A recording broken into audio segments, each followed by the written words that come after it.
karena ibu buru-buru habis ada acara sedikit di luar, ibu lupa bawa laptop, materi ibu di dalam laptop, jadi ibu minta izin mengajar menggunakan HP ya, dan juga manual. Baik, materi kita hari ini kita akan membahas tentang keseimbangan pasar.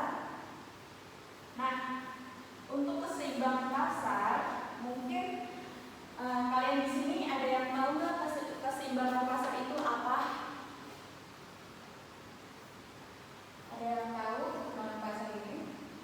Saya Bu. Oke, Kakak kelas, kita namanya siapa Kakak kelas? Boleh sebutin namanya dulu? Nama saya Nanda. Oke, Nanda. Apa yang Anda ketahui tentang keseimbangan pasar? Jadi menurut saya keseimbangan pasar itu adalah kesesuaian harga antara penjual dan pembeli. Oke, ada yang lain bisa menjawab pertanyaan dari Ibu? Oke ya, benar apa yang dibilang sama ketua kelas kita Nanda bahwa keseimbangan pasar ini adalah kondisi ekonomi ketika barang yang beredar di pasar mencapai titik keseimbangan.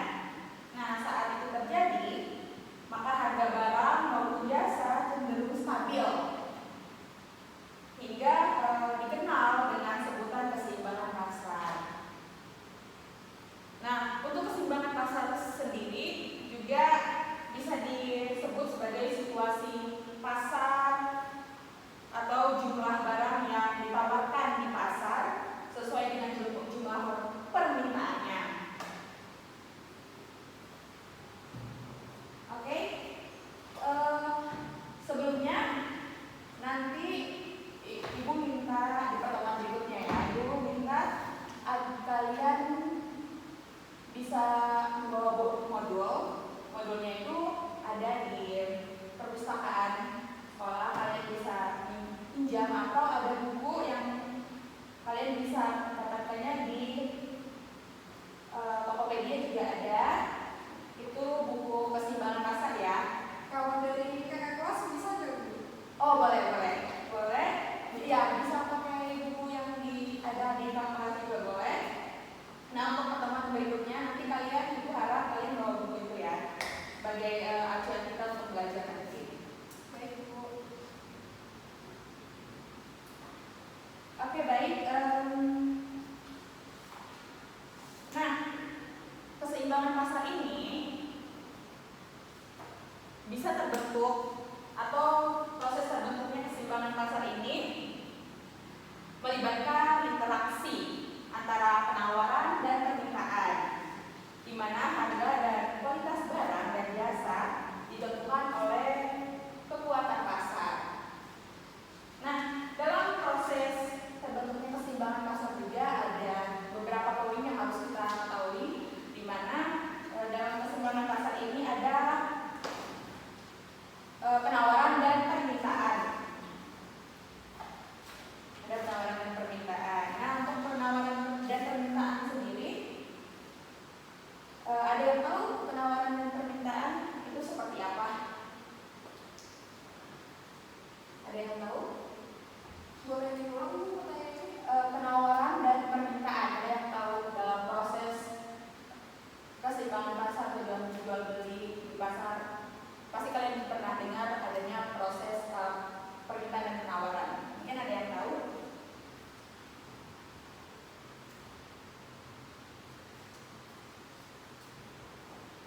Saya tahu Bu. Oke, kelas? Kalau permintaan itu adalah suatu apa yang dibutuhkan oleh konsumen terhadap penjual. Lalu apabila penawaran adalah transaksi yang dilakukan ketika proses jual beli berjalan. Seperti itu. Oke. Ada yang lain? Nah, benar.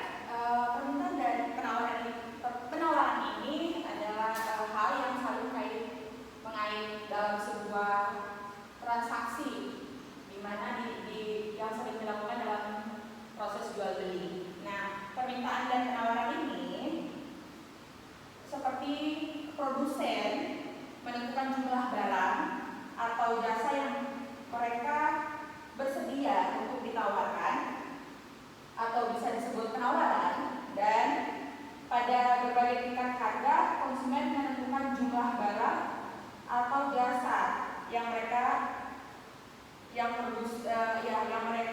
bersedia beli atau disebut dengan permintaan.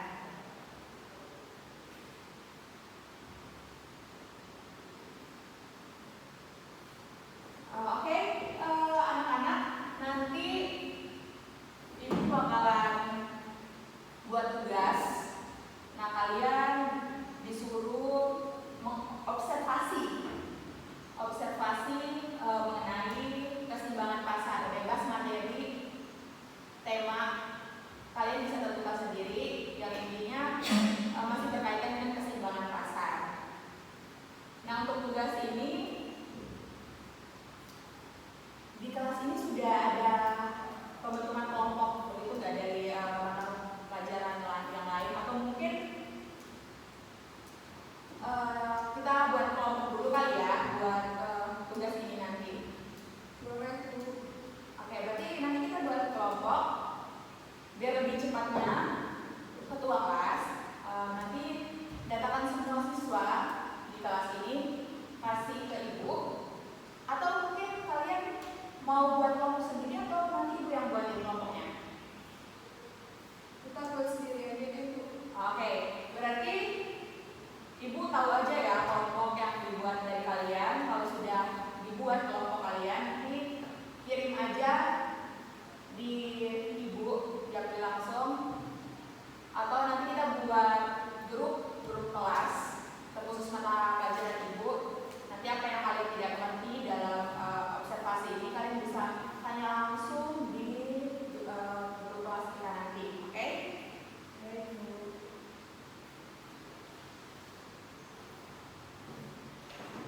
Oke, nah kita lanjut. Selain permintaan dan penawaran di keseimbangan pasar ini, ada poin penting juga. Selain itu, harga dan kuantitas awal.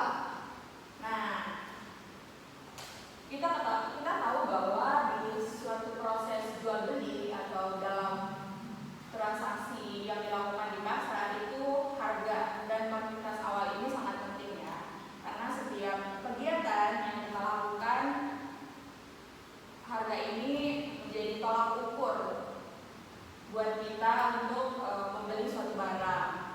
Nah, pada awalnya itu pasar mungkin tidak berbeda dalam keseimbangan. Nah, harga dan kuantitas barang atau jasa mungkin tidak mencerminkan kondisi keseimbangan, tetapi harga dan kuantitas ini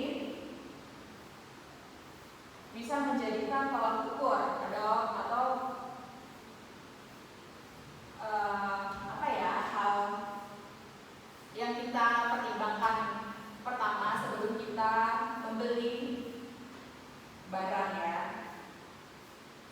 Nah, anak-anak, kalian kalau membeli suatu barang, pastinya kalian pasti yang pertama kalian pikirkan adalah ini harganya berapa kan? Iya. Ya. Atau mungkin ada yang di sini beli barang langsung ambil aja gitu. Ada nggak? Ada Bu. Takut tidak cukup. Nah, benar. Jadi harga itu sangat penting ya. Sebelum kita beli barang, pasti kita dalam hati kita pasti melihat ini harganya berapa ya itu. Nah, itu hal yang penting. Juga ada perubahan harga. Nah, dalam perubahan harga ini, jika harga di pasar lebih tinggi dari harga keseimbangan, maka penawaran mungkin berlebihan dan permintaan mungkin rendah. Jadi jika harga di pasar lebih rendah dari harga keseimbangan, maka penawaran mungkin kurang dan permintaan mungkin tinggi. Nah, jadi dalam pasar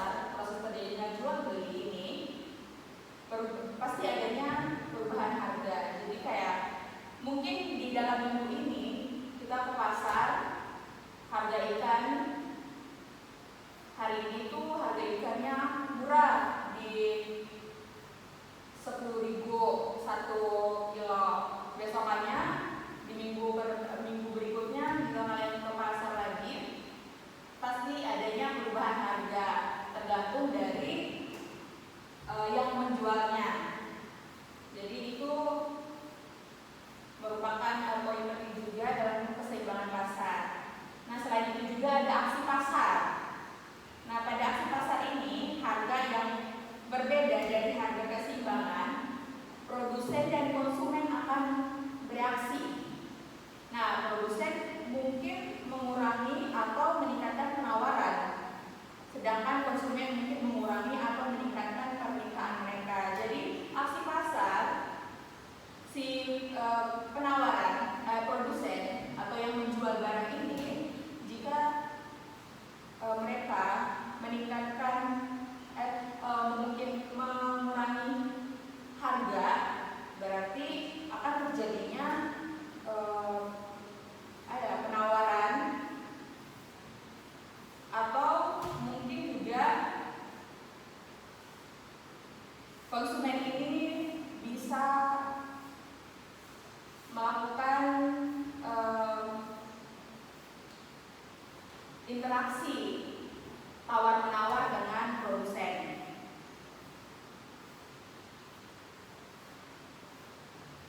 Oke, dan sampai di sini mungkin ada yang mau ditanyakan?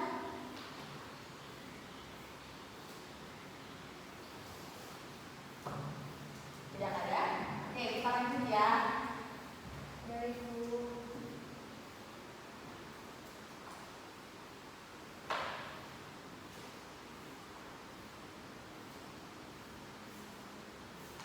Nah, fungsi keseimbangan pasar.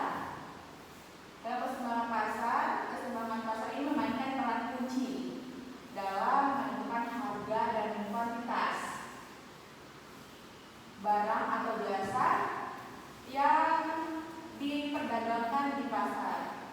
Fungsi dan keseimbangan pasar ini nantinya dapat diuraikan. Nah, jadi dalam fungsi dan keseimbangan pasar ini ada fungsi di mana menentukan harga pasar. Nah, dalam harga pasar, keseimbangan pasar menentukan harga di mana penawaran dan permintaan setara. Harga ini nantinya akan mencerminkan titik di mana produsen bersedia menawarkan barang atau jasa dan konsumen bersedia membayar untuk barang dan jasa tersebut. Jadi produsen berhak menentukan harga yang nantinya apa yang dia jual di pasaran nanti. Lalu fungsi berikutnya menentukan kuantitas barang yang diperdagangkan. Nah, dalam penentuan kuantitas barang ini keseimbangan pasar menentukan jumlah total barang atau jasa yang diperdagangkan pada tingkat harga tersebut. Ini mencakup jumlah yang diproduksi oleh produsen dan jumlah yang diinginkan oleh konsumen. Nah, jadi kita dalam proses jual beli yang harus kita perhatikan juga adalah kualitas barang ya. Kualitas barangnya seperti apa, yang harus dijualnya itu barang yang bagaimana, yang nantinya kalau seandainya konsumen membeli pun mereka akan merasa puas dengan kualitas barang yang kita jual. Oke. Lalu ada menciptakan efisiensi alokasi sumber daya. Nah, dalam keseimbangan pasar, ketika tercapai penciptaan efisiensi dalam alokasi sumber daya barang ini, barang dan jasa dialokasikan kepada mereka yang bersedia membayar harga pasar dan produsen yang bersedia menawarkan dengan harga tersebut. Nah, jadi barang dan jasa yang ditentukan nantinya bisa dialokasikan dialokasikan ke pasar-pasar. Jadi tidak hanya di satu pasaran ini saja, tapi mereka bisa membuka cabang-cabang lainnya. Dan di mana mereka akan bertanya kepada setiap pasar yang nantinya akan terjadinya proses tawar-menawar, di mana si produsen ini akan menentukan harga pasar. Jadi apa yang mereka sediakan dan nanti akan dijual dengan harga ini, mereka akan menentukan kesepakatan dengan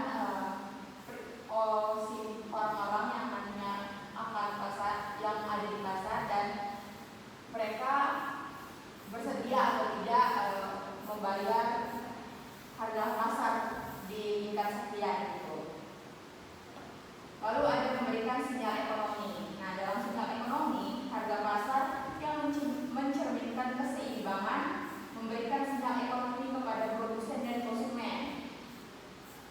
Harga yang tinggi dapat mendorong produk meningkatkan produksi sementara. Nah, dalam memberikan sinyal ekonomi ini bisa kita lihat sekarang proses jual beli itu sudah gampang ya, dimana kita tahu bahwa semakin berkembangnya globalisasi, orang-orang lebih sering mencari penjualan yang gampang gitu, seperti penjualan online. Nah, kalian anak-anak, untuk penjualan online ini menurut kalian bermanfaat atau tidak untuk penjualan online, untuk sinyal ekonomi? Jadi kayak dari produsen mencari konsumen itu dari melalui sinyal ekonomi gitu, melalui media-media online. Menurut kalian penting atau tidak? Penting sih, Bu. Nah, kenapa gitu penting? Karena itu akan menambah pendapatan perekonomian UMKM. Oke. Nah, selain menambah peningkatan UMKM ekonomi masyarakat, melalui media online juga penjualan terasa gampang kan tentunya. Dan yang tadinya penjualan kita yang hanya di lingkungan pasar saja melalui media ekonomi, melalui media online kita bisa menemukan konsumen-konsumen dari luar daerah atau bisa menjangkau di seluruh dunia. Lalu misi keseimbangan pasar juga ada mendorong efisiensi produksi. Nah, di mana keseimbangan pasar ini akan mendorong produsen untuk mencapai efisiensi produksi. Nah, produsen ini nantinya mencapai efisiensi produksi yang tidak, jadi produsen yang tidak efisiensi atau tidak mampu bersaing mungkin kesulitan bertahan dalam pasar. Jadi efisiensi produksi ini penting untuk melakukan proses jual beli di pasar. Selain itu juga menyesuaikan dengan perubahan ekonomi. Nah, perubahan ekonomi, keseimbangan ini bersifat tetap dan dapat berubah sebagai respon terhadap perubahan ekonomi, teknologi, kebijakan pemerintah, atau preferensi konsumen. Nah, ini memungkinkan pasar untuk beradaptasi dengan dinamika ekonomi yang berubah. Jadi kita tahu bahwa dalam proses jual beli itu banyak sekali tantangan yang kita hadapi, di mana banyak sekali UMKM dari masyarakat yang menjalankan proses usaha mereka membuat usaha mereka sendiri. Di situ akan terjadinya persaingan dalam usaha-usaha yang mereka buat. Nah, untuk menyesuaikan dengan perubahan ekonomi ini, kita harus mampu beradaptasi. kita harus mampu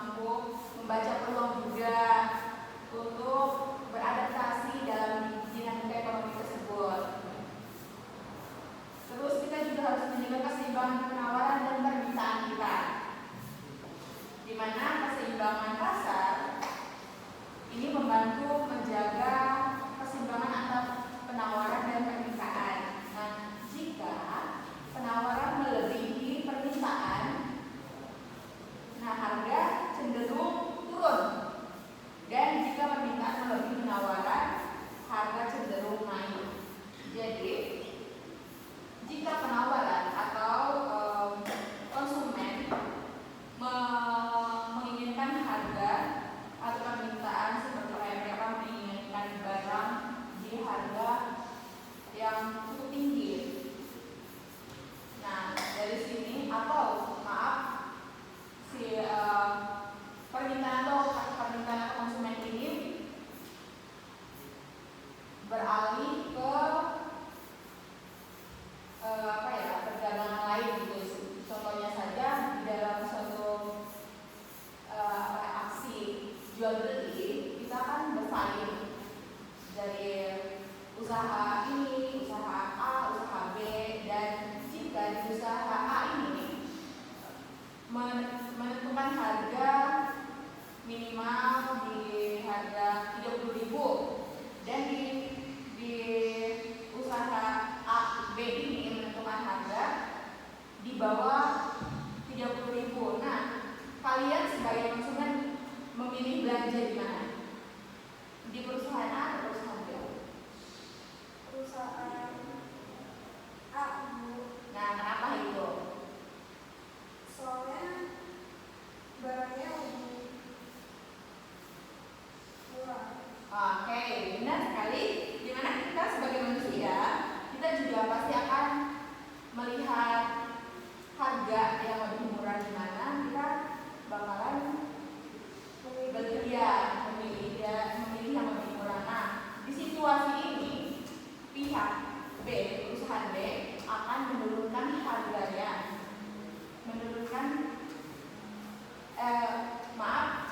di perusahaan A ini akan menurunkan harga.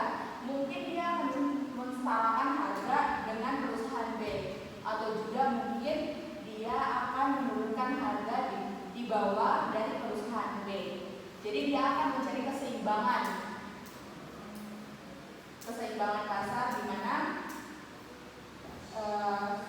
nantinya konsumen tetap melirik dagangan dia, begitu.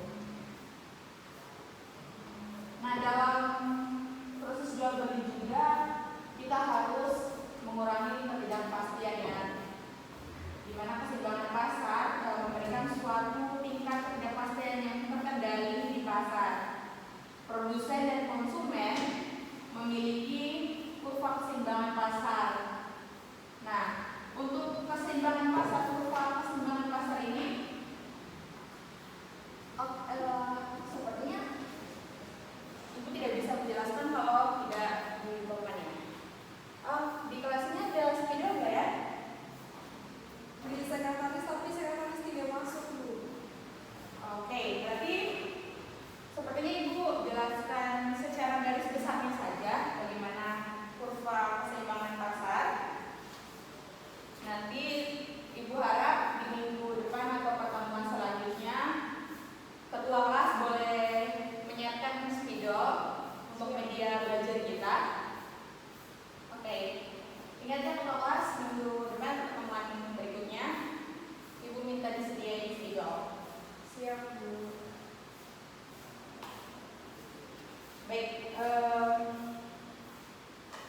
dalam keseimbangan pasar ada kurva permintaan dan penawaran. Nah, untuk kurva penawaran, karena kita tidak ada spidol, Ibu menjelaskannya secara garis besar saja ya. Nanti minggu depannya baru kita melihat kurvanya seperti apa. Jadi Ibu harap minggu depan sudah ada spidol di sini ya, kelas.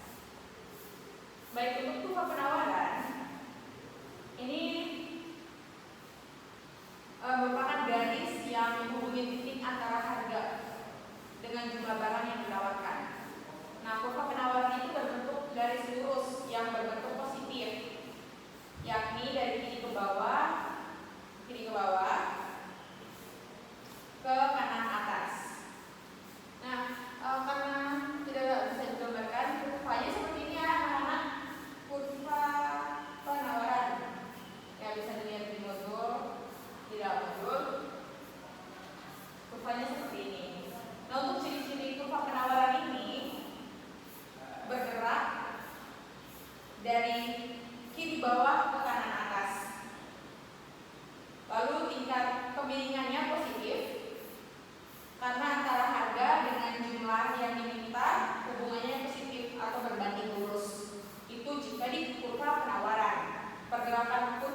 adanya terjadi titik keseimbangan pasar. Nah, pada titik ini harga dan kuantitas barang atau jasa di pasar mencapai tingkat keseimbangan. Nah, itu yang disebut dengan keseimbangan pasar.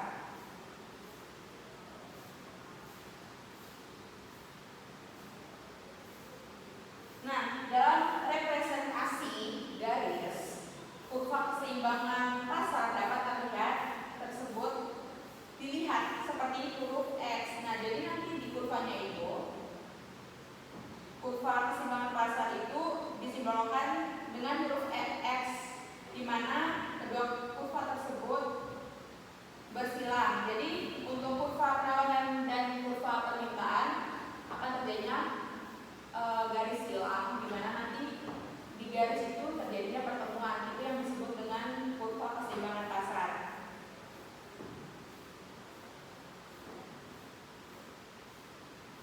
Baik, untuk rumus keseimbangan pasar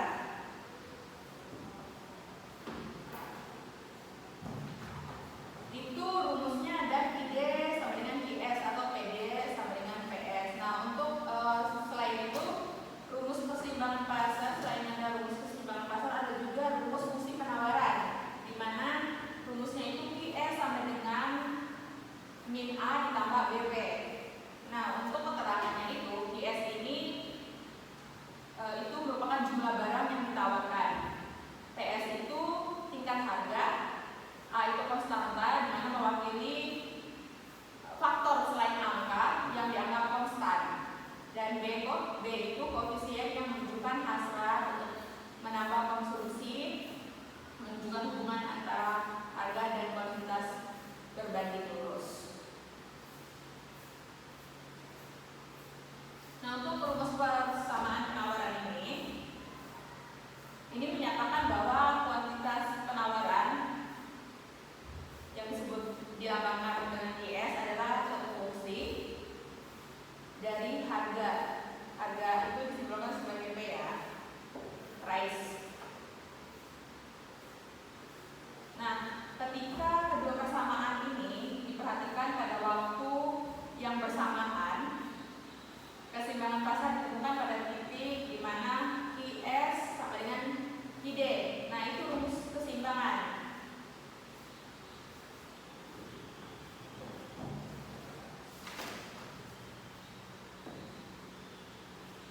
Nah, sama halnya ya dengan permintaan. Penting juga kita ketahui dalam penawaran kita bisa membedakan antara perubahan kuantitas atau jumlah yang ditawarkan dengan perubahan penawaran. Nah, untuk perubahan jumlah barang yang ditawarkan atau bisa disebut sebagai pergerakan kurva penawaran, ini merupakan perubahan kurva penawaran disebabkan adanya perubahan faktor harga dan faktor lainnya. Sedangkan untuk perubahan penawaran atau dikenal dengan pergeseran kurva penawaran merupakan perubahan kurva yang disebabkan oleh berubahnya faktor selain harga, misalnya faktor daya produksi.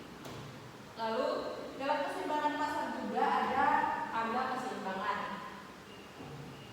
Oke, untuk harga keseimbangan ini harga yang disepakati oleh penjual dan pembeli pada saat terjadinya transaksi. Harga keseimbangan sering disebut juga harga pasar.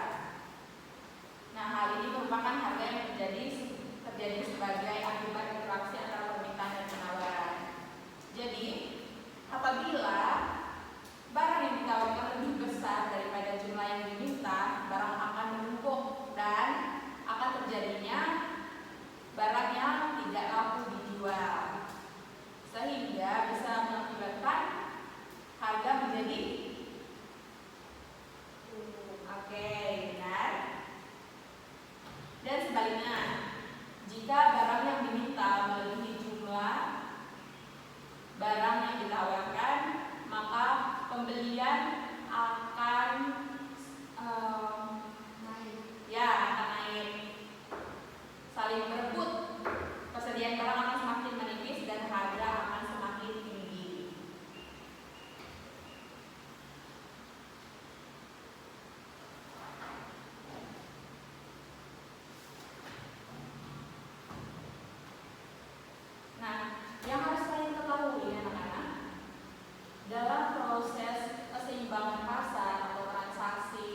beli.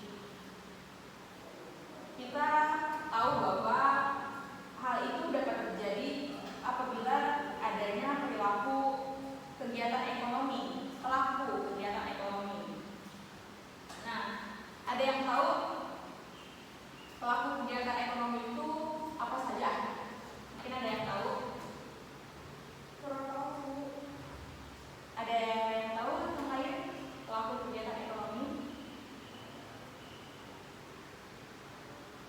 Oke, baik. Nah, untuk pelaku kegiatan ekonomi ini sering kita lihat di lingkungan sekitar, bermacam-macam ya pelaku kegiatan ekonomi ini, mulai dari individu yang menjalankan usaha kecil seperti pedagang kaki lima, tukang reparasi, hingga perusahaan besar yang mempekerjakan banyak orang di area tersebut. Nah, mereka ini berperan dalam menyediakan barang dan jasa yang dibutuhkan oleh masyarakat setempat serta berkontribusi pada pertumbuhan ekonomi. Nah, jadi kalau seandainya ketua kelas kamu membuat suatu perusahaan atau membuat usaha, dan jika kamu merekrut orang untuk membantu kamu melakukan pekerjaan itu, usaha itu, nah itu kamu sebagai produsen yang berperan menyediakan barang dan jasa untuk masyarakat yang membutuhkan pekerjaan. Nah, untuk pelaku kegiatan ekonomi ini juga banyak kita temui di lingkungan sekitar kita, seperti petanian. Nah, petanian ini petani lokal yang menanam berbagai macam tanaman, pangan atau komoditas pertanian lainnya yang nantinya akan dijual. Jadi pertanian ini adalah orang yang menghasilkan hasil panen mereka. Perdagangan mereka menjual barang-barang lokal, kebutuhan sehari-hari atau produk lokal dari di toko-toko kecil. Ada juga industri kecil seperti pengusaha kecil, jasa, pariwisata. Banyak ya kegiatan yang dilakukan oleh pelaku ekonomi ini.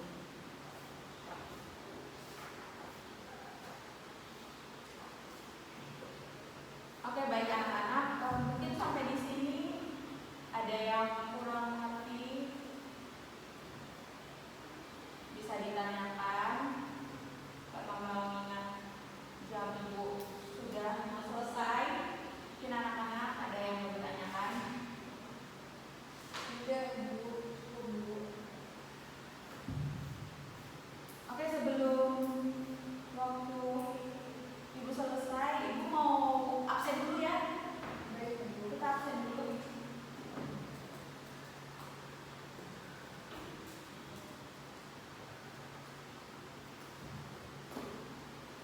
Elvira Kesha Sakit, Bu.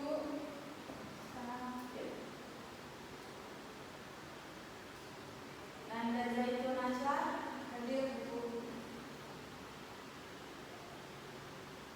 Oscar Albare.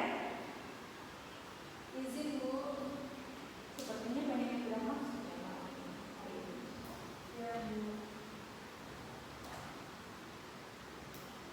Oke, untuk teman-teman anak-anak yang sudah masuk siang hari ini, Ibu mengucapkan terima kasih, dan mohon untuk kalian yang masuk hari ini, tolong ingatkan teman-teman kalian yang tidak masuk bahwa kita ada tugas observasi.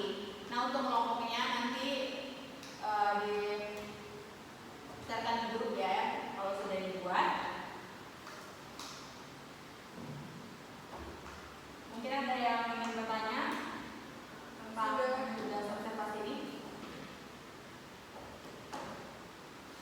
Saya ingin bertanya, Bu. Oke, mau bertanya? Silakan. Tugasnya itu berbentuk apa ya, Bu? Oke, untuk tugas observasi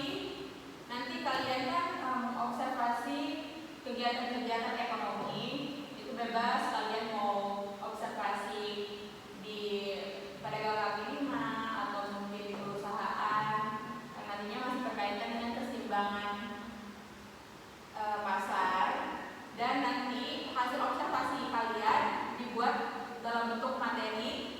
Nah, dari materi itu kalian buat PPT sehingga memudahkan kalian untuk menjelaskan hasil observasi kalian nantinya. Dan ibu minta nanti kalian boleh print 2 materi yang kalian buat, satunya buat ibu, satunya buat panduan kalian, dan nanti kalian menjelaskan dalam bentuk PPT saja.